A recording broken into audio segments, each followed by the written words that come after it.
Sir Pete, thank you for accepting my invite. I was really looking forward to talking to you and know about you more, know more about you. Sure. Well, I appreciate the invite. I'm always willing to talk to people about anything to do with basketball, my career, or just anything in general. So I'm glad that we can make this work out. What can you still remember to this day? Well, first of all, just making it to the NBA, you can imagine, it's a dream of a lot of kids growing up. They all want to make it to the NBA. I used to grow up watching Magic Johnson and Larry Bird way back when in the 80s. And so when I got a chance to play in the NBA, I was really happy to make that transition from college. But let me tell you what, Brian, that is an extremely hard and competitive job. Every year, someone wants to take your job. So just imagine like every year someone's coming after your job, Brian. Like it makes you work hard and get better, or else you're going to be replaced. So I made it 9 years, like you mentioned. I think my highlight had to be in 1995 when we won the NBA championship with the Houston Rockets. We had a couple really good players. We had a really good team, but the guys that people remember are Akeem Olajuwon and Clyde Drexler and Kenny Smith and Mario Elie and Robert Ory. So many good teams, good guys on that team. And we beat the Orlando Magic in the finals with Shaquille O'Neal. Just a great time for me personally to get a championship ring. Another rarity, sir. Winning Yes, a sir. championship ring. Um, It, it's, you you're better than well compared to the other superstars. You have that bragging right. You have an NBA championship across your name. I mean, how huge is that for you? Well, that is, it's almost the tip of the cake because again, making it to the NBA is one thing, and I'm almost more proud, Brian, that I lasted 9 years. A lot of guys come in and they really good players, and they're out of the league in 3 or 4 years. So the fact that I made it almost the entire decade of the 90s, that's the thing I'm really proud about. Now, getting the ring is something that's very special. Like you said, I can wear that ring around and I can show people. And a lot of guys don't have those rings, really good players like Charles Barkley, we hear about all the time. It doesn't mean I'm better than Charles Barkley by any means, but it means that I was at the right place at the right time and was able to get on a team that could win it all. And there's just not a lot of those teams out there. So I'm really proud of that. But I'm also just really proud to have played those 9 years. So you this thing about lasting long in the NBA. I mean, maybe you have a secret you can share with aspiring basketball players. What was your Sure. secret back then? Well, it's not a secret, but I would say it's hard to do. And Okay. that is you have to be willing to accept any role that the coach gives you. You have to be willing to get better, like I mentioned, get better every year. It's kind of easy if you imagine it to think when you get to the NBA, oh, I'm good enough to be in the NBA. I don't need to get any better. But you got to keep on improving. You got to keep on improving. I came in the league as more of a post player. And Mhm. when I left the league, I was a three-point shooter. So I changed my game just to make it work for me. And you have to be that kind of player when you come into the NBA or any situation. Like, what can I do to make myself more valuable and make myself a better teammate?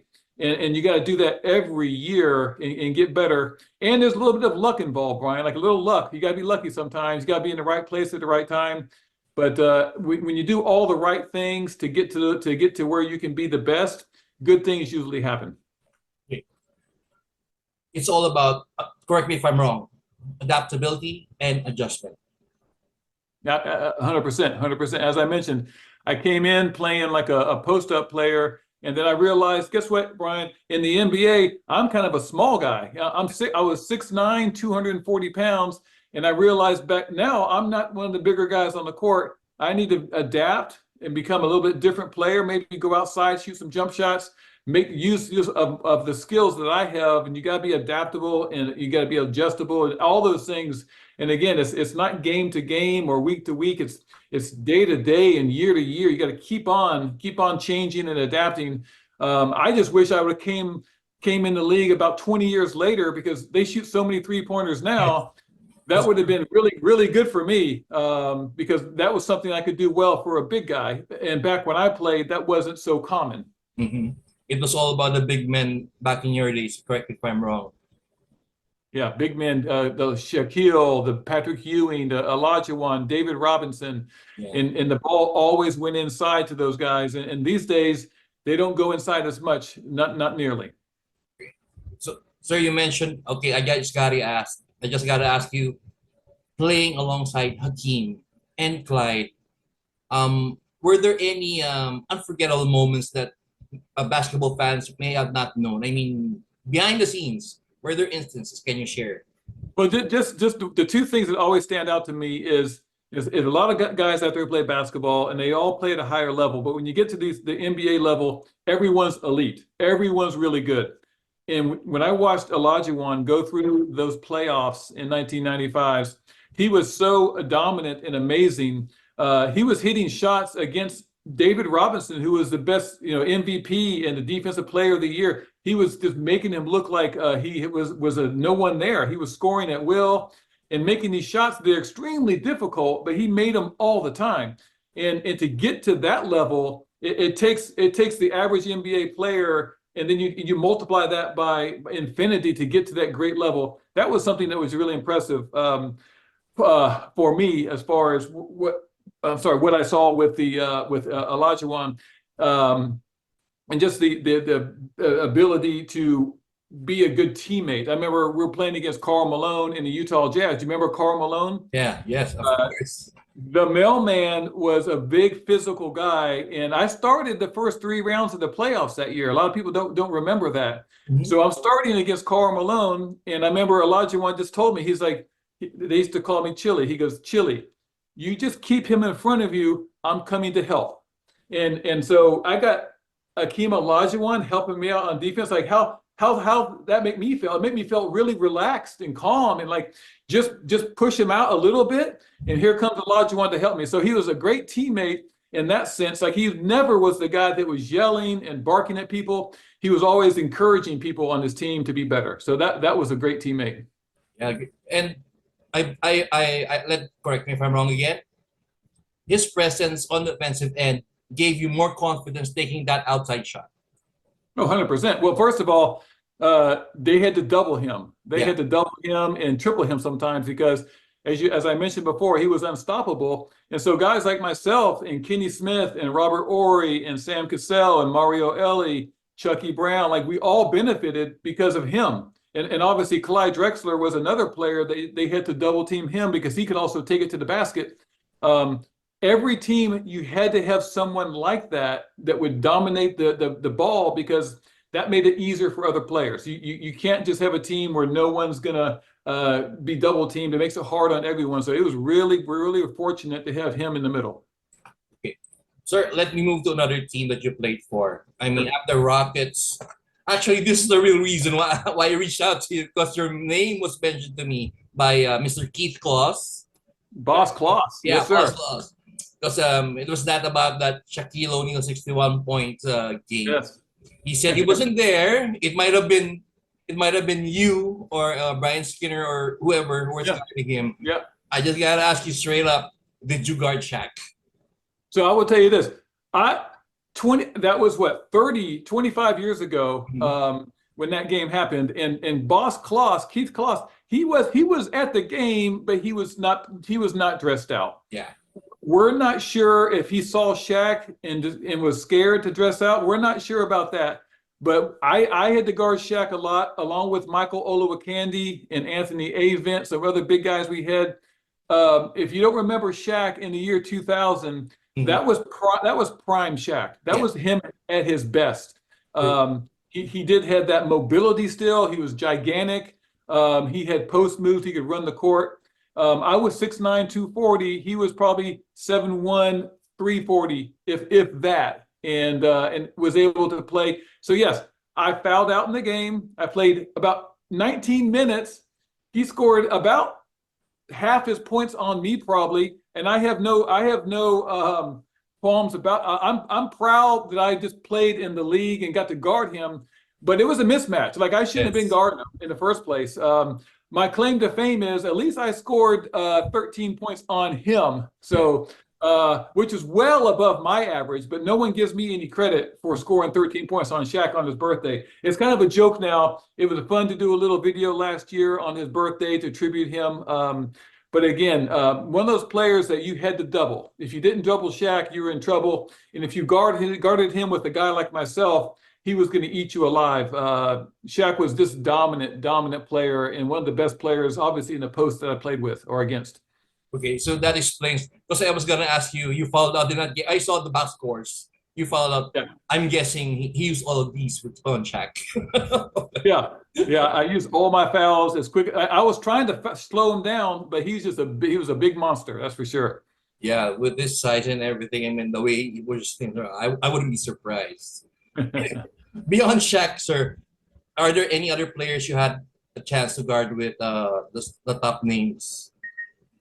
Oh, the good thing about playing with Houston and like in the playoffs, so I would in the first series I was guarding Karl Malone. The second series I was guarding Charles Barkley. Oh, The third series I was guarding Dennis Rodman. So all these guys that you hear about that are really good players, well, usually they were in the playoffs and I was going against those guys a lot. Now, mind you, I was playing probably 24 minutes a game. I was starting playing like the first quarter and the third quarter, but those guys, especially like Barkley, I love Charles Barkley. He was an amazing player for his height. He was only 6'4", but gosh, was he dominant and he could play and rebound. And those are just the guys in the playoffs, and you sometimes lose the fact that most of the guys in the NBA are also, I mean, obviously they're really good. So there's no nights off. Yeah, but those guys in the playoffs like Charles Barkley and Karl Malone and Dennis Rodman, those are the guys you all hear about all the time. yeah. I remember one time I was guarding Dennis Rodman at home when he was playing for the Spurs, and in the first half he had 18 rebounds. Oh, And Coach Rudy Tomjanovich told me, he goes, Chili, he goes, we're going to start Chucky Brown in the second half. I said, all right, Coach, whatever, what you got to be a good teammate. Whatever you say, Coach, that's okay. Well, Chucky Brown went in the second half, and Charles and Dennis Rodman ended up with 30 rebounds. So you tell me, like, did he slowed him down a little bit? But Dennis Rodman was Dennis Rodman. Like, he's going to get his rebounds. It's just one of those guys that you kind of you take for granted when you look at the numbers. Like, but that guy could get rebounds like no one else, and was a great competitor. And again, it's all those stories going through the league. You play against those guys every single night, and you get better. You learn, you fail, you get better. That's just part of the process. that's true. Rodman, we all know that he loves to get into your mind. Did he ever try to do that when you were? I'm sure he did. If you're guiding him, he did that. Did he do that to you, sir? He did, but not really necessarily with his mouth. He was more of just like he would talk sometimes to other players, but to me, it was just he had that. Here I am guarding him. His hair's pink. He has, he has stuff sticking, tattoos everywhere, and he knew his role. He could score 2 points, but have 25 rebounds and affect the game a lot. Like that was impressive. Like going back then, like who would have thought that would have been something you could do. So he's kind of that first guy that I played around that could dominate a game just by rebounding without even trying to score. Mm-hmm. And he kind of again changed that game a little bit. He made teams adjust the whole strategies to kind of focus on him as far as keeping him off the boards. My brother always said if I had dyed my hair and got tattoos, I would have played longer in the NBA. What do you think, Ryan? I don't know if you had that uncanny behavior he had, maybe. Well, I might have to rebound a little bit better too. Yeah. Well, but I love you. I remember you more as a shooter, a perimeter shooter. Yeah. I saw some of your games. I loved it when you were shooting the ball from the outside. Yeah, that was my game. Yep. Yep. And okay, when you started your NBA career, I'm going to go back. You started with the Kings. There was a shooter there, Mitch Richmond. How was it playing with him? Well, Mitch Richmond came in my first year, as well. He was traded for the first round pick that the Kings had, Billy Owens, and Mitch Richmond was his nickname was the Rock. He was solid. He was a 6'5" shooting guard that was just strong. And unfortunately for Mitch, and back in those days, the Kings were terrible. And so his prime, his really good years were in Sacramento, where we didn't win many games. He didn't get the recognition he deserved. If he was on another team, he's probably an all-star many years. I think he eventually got to be an all-star with the Kings, but it was unfortunate that team was just struggling throughout those 90s, the early part of the 90s before, they made some changes. And in the late 90s, the Kings were really good, obviously. But my claim to fame is that besides the Houston Rockets, every team I was on was terrible. So the Kings were terrible. The Clippers a little bit with Boss Kloss. I played in Vancouver for 3 years. Mm, They were terrible. So yeah. the Houston Rockets, I got a ring, and then the basketball gods said for the rest of your career, you're going to be on bad teams. So that was part of it. Okay. Okay. Oh, Clippers. Another player, I mean, that you got to play with, Lamar Odom. I mean, before he went to the Lakers, he was with the Right. Clippers. How was it playing with him? It's unfortunate that all that stuff happened to Lamar because when I played with him, he was his maybe first, maybe second year, I can't remember, but he was so gifted and such it seemed like later on there was all this weight on top of him. When I played with him, he was carefree, he was really friendly and outgoing, and the guy could really play. Yeah. And again, it's almost the case of sometimes when you start these young players on really bad teams, things just kind of get out of whack, and their whole careers can kind of go down not the bad path. But we had no real good senior leadership or players that had been through the tough times that could kind of help him out. He was kind of learning on his own, and eventually he made some bad choices. But when I was with him, he was amazing as a player and an athlete. He used to really get up for playing against the Lakers and Kobe. The Lakers had a little bit of grudge, with Kobe, being in the same arena and in the same city. And he usually got the best of us. But Lamar Odom really got up for those kind of games. And again, outstanding player those first couple of years. And then obviously some things took some different turns down the road. There were some players that you got to be teammates with in the NBA who were your teammates also in college, North Carolina. Right. One that stands out is J.R. Reed. How was he? I mean, how was he in college, and did his play really show in the NBA level? It's one of those stories that always was confusing to me, Brian. In college, we were the same year in college. We came in together, and he was the number one player in the country coming out of high school, and he was an amazing player, so strong and talented in the post, unstoppable.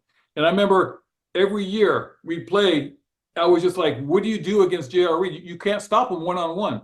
So dominant in college. When he went into the NBA, I think as the fifth pick for Charlotte, Mhm. I could have sworn that he would have been an all NBA player every year because of what he did in college. Mhm. And it's one of those mysteries. It just didn't work out for him. Like it just didn't translate the way he dominated in college to the NBA. And all I can think was, there's what I told you, that level, no matter who you are, you have to get better every year.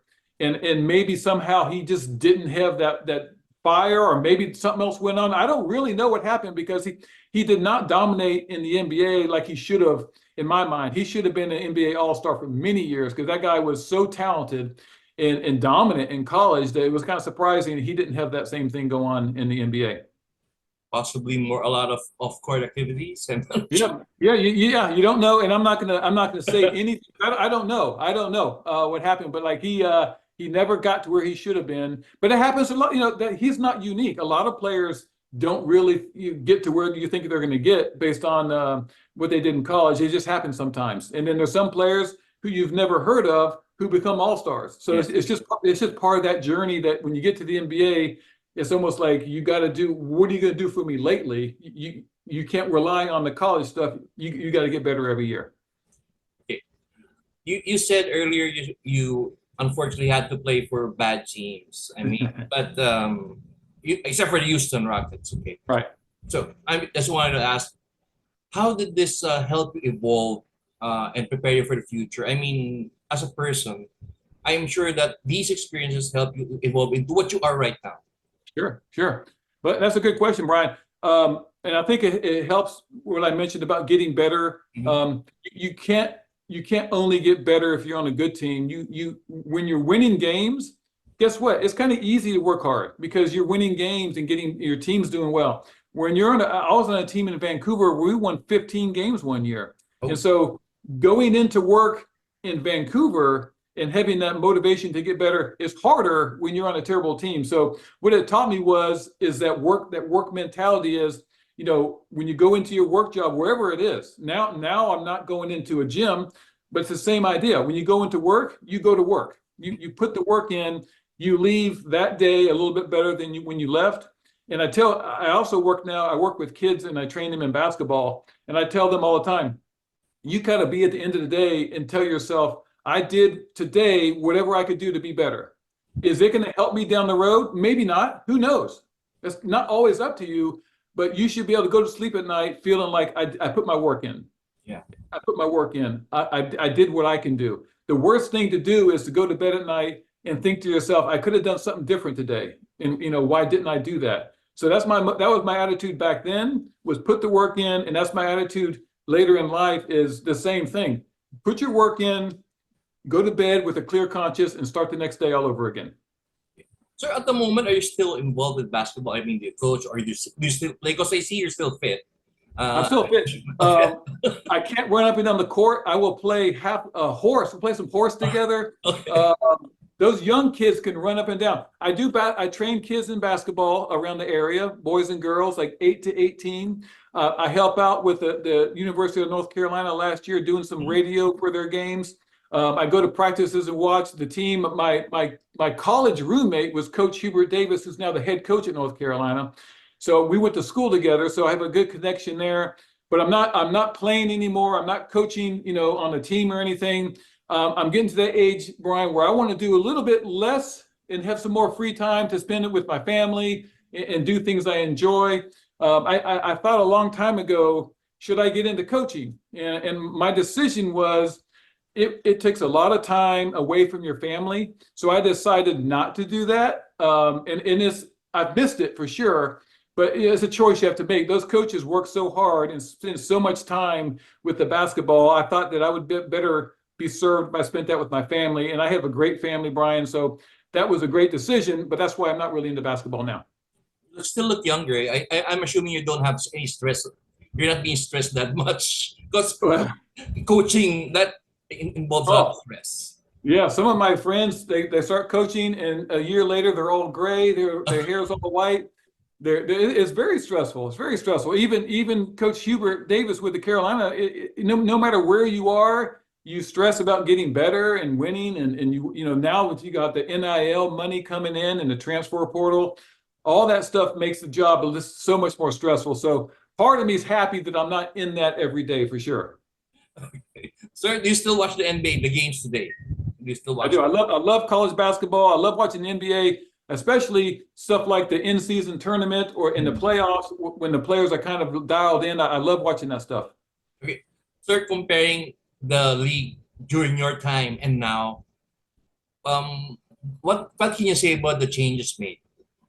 Well, the first thing is I think you gotta tip the hat to the kids today. I think across the board as a big group, they work really hard on their skills. So I think they're better shooters. They're probably better ball handlers.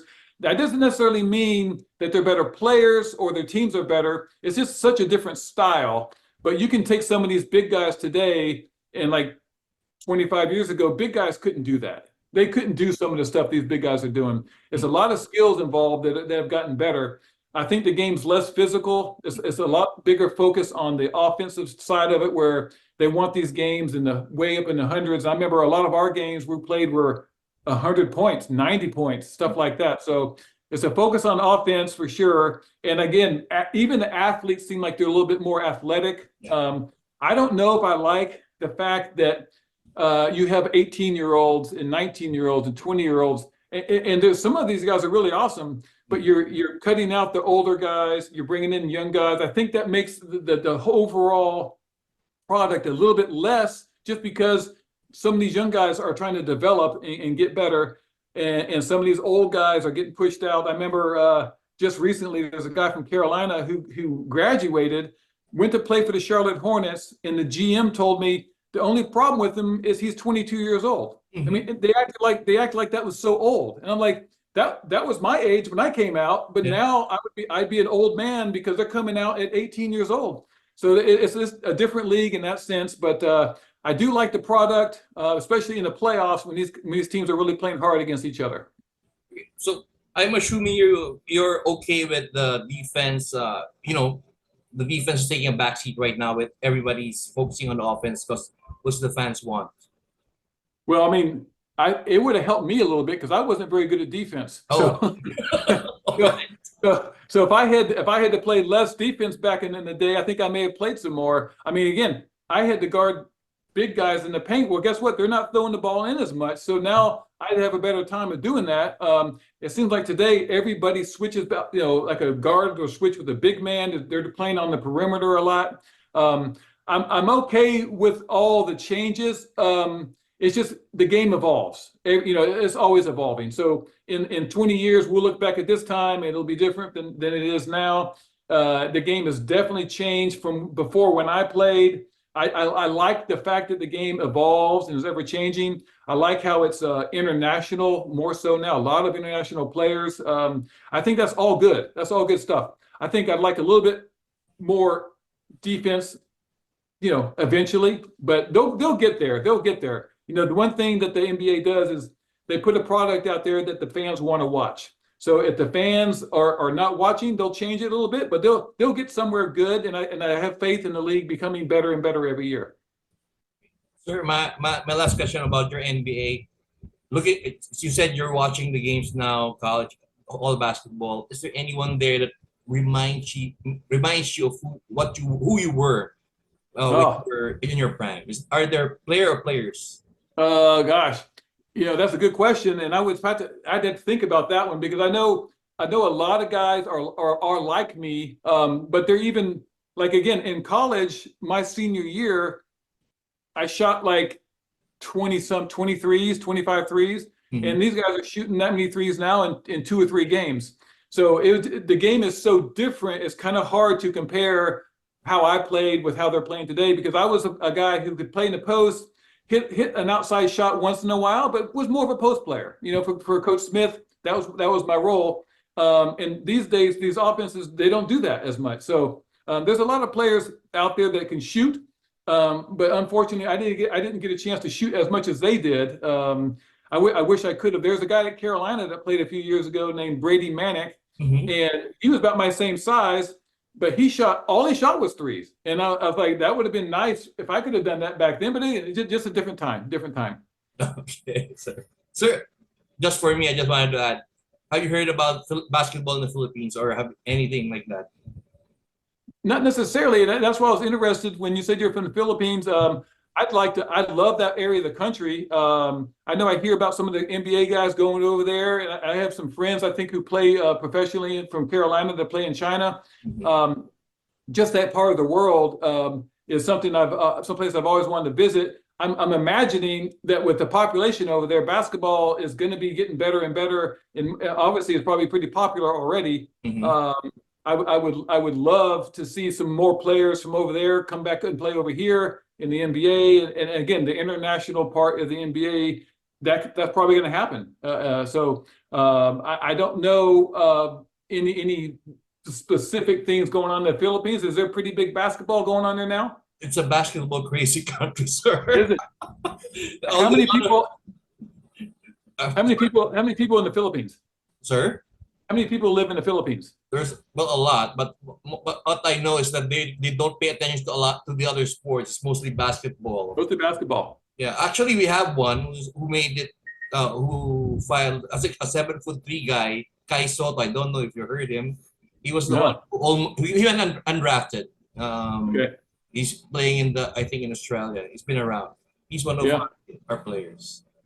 No, they're as I said, I'm sure with that population, they're going to have some good players come out of there. And eventually, you'll have one over here in the NBA if you haven't had one yet. Yeah. I'm sure there's one coming. I'm sure there is. That's a dream. That's the dream. Actually, that's what we're Yeah. waiting. Yeah. Sir, before we end, any messages you want to share or shout outs, especially to the people? Believe me, there are people who remember you, even if you, especially with the Rockets. Maybe like to give them a shout out or something before we end. I just like to give a shout out to you for asking me to do this because as a retired player, some guys are my friends. They don't like doing the podcast. Mhm. Anytime I can talk about what I did and how I did it or where I did it, and if anybody out there in your audience can get something good out of that, then it's worth my time. So I think the fact that you're spreading basketball stuff, throughout I don't know how big your audience is, but that's a good thing. I'm willing to do that for, most people who ask me. I'm always like, sure, let's do it. And so my shout out is just to all the people out there who love basketball and want to follow it and learn about the little bit of the past and how can they get better for the future. Like all that's part of the process of being a fan or being a player. So that's all I got for my shout out.